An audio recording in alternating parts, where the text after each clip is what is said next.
શ્યામ કુમારના નમસ્કાર. આજના વિડીયોમાં આપનું સ્વાગત છે. તો ચાલો દરરોજની જેમ આજે પણ મેળવીએ ઉપયોગી જાણકારી, પણ ચેનલને સબસ્ક્રાઇબ કરવાનું ભૂલતા નહીં. ધનુર અથવા ધનુર્વા તરીકે ઓળખાતી અને ક્યારેક જીવલેણ બની જતી બીમારી આજના જમાનામાં દર્દીની બેદરકારીને કારણે જ થાય છે એવું કહીએ તો જરા પણ ખોટું નથી. અંગ્રેજીમાં ટીટનેસ તરીકે ઓળખાતી આ બીમારી ખૂબ જ ખતરનાક છે. ધનુરના બેક્ટેરિયા શરીરમાં ઘૂસે એ પછી ધનુરના લક્ષણો દેખાય ત્યાં સુધીમાં આશરે 2 થી 14 દિવસ સુધીનો સમય જાય છે, અને કેટલાક કિસ્સાઓમાં તો મહિનાઓ પણ થઈ જાય. ધનુરનું સૌથી અગત્યનું અને ઘણીવાર સૌથી પહેલું લક્ષણ મોઢું ખોલવામાં તકલીફ થવી છે.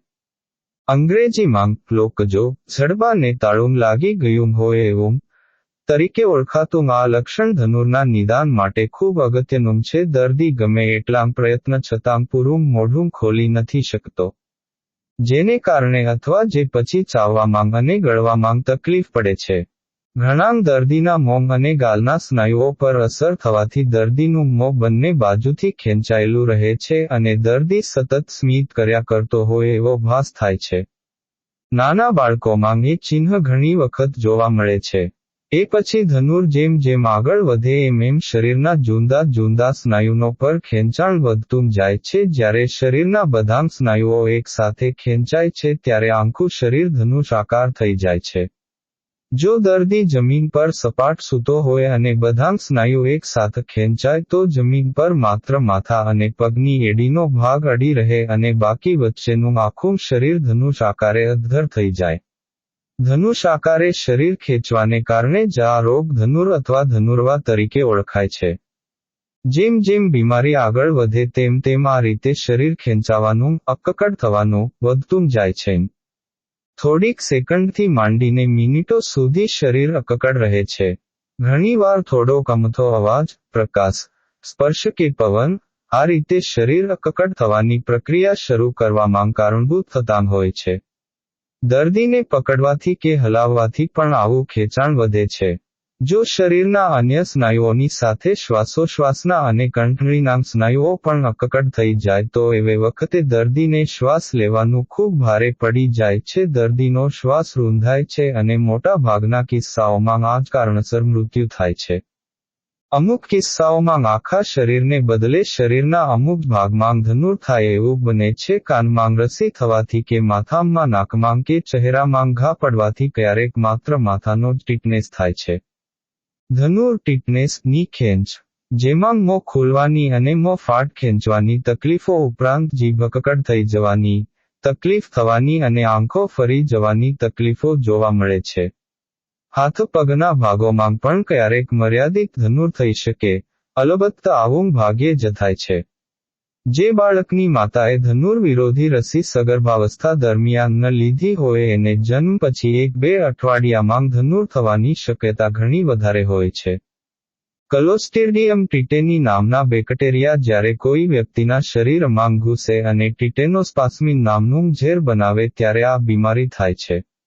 તમને જાણીને નવાઈ લાગશે કે ટીટેનોસ્પાસ્મિન ઝેરના 1 મિલીગ્રામનો 1,00,000મો ભાગ માણસને ખતમ કરી નાખવા પૂરતો છે. આ દ્રષ્ટિએ ધનુરનું આ ઝેર દુનિયામાં સૌથી કાતિલ ઝેરોમાં બીજા નંબરનું છે. પહેલા નંબરે બોટ્યુલિઝમ નામનું ઝેર આવે છે, જેનો મિલીગ્રામનો 10,00,000મો ભાગ માણસને ખતમ કરી શકે છે.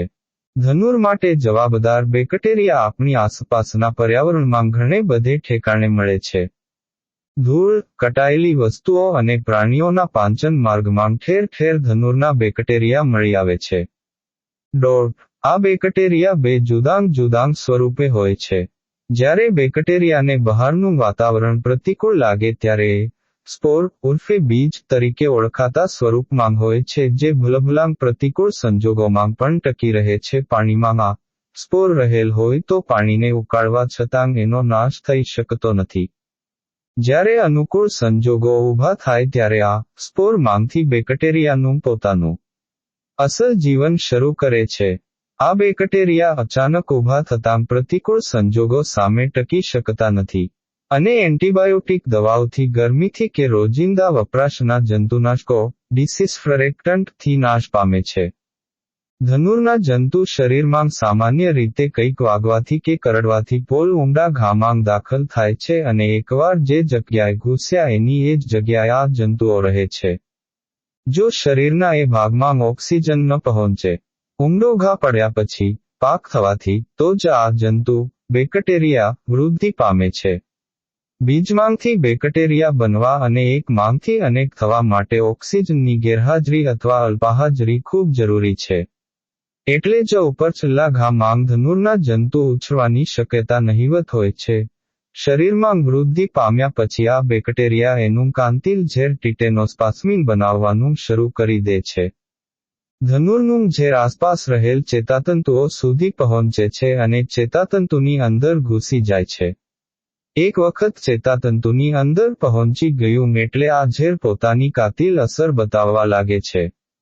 ચેતાતંતુના છેક છેવાડાના, દાંત, આંગળીની ટોચના ભાગથી ઘૂસેલું ઝેર ચેતાતંતુમાં જ પોતાનો પ્રવાસ આગળ ધપાવીને છેક કરોડરજ્જુ સુધી પહોંચી જાય છે અને કરોડરજ્જુ પરની ઝેરી અસરને કારણે જ ધનુરના લક્ષણો દેખાય છે.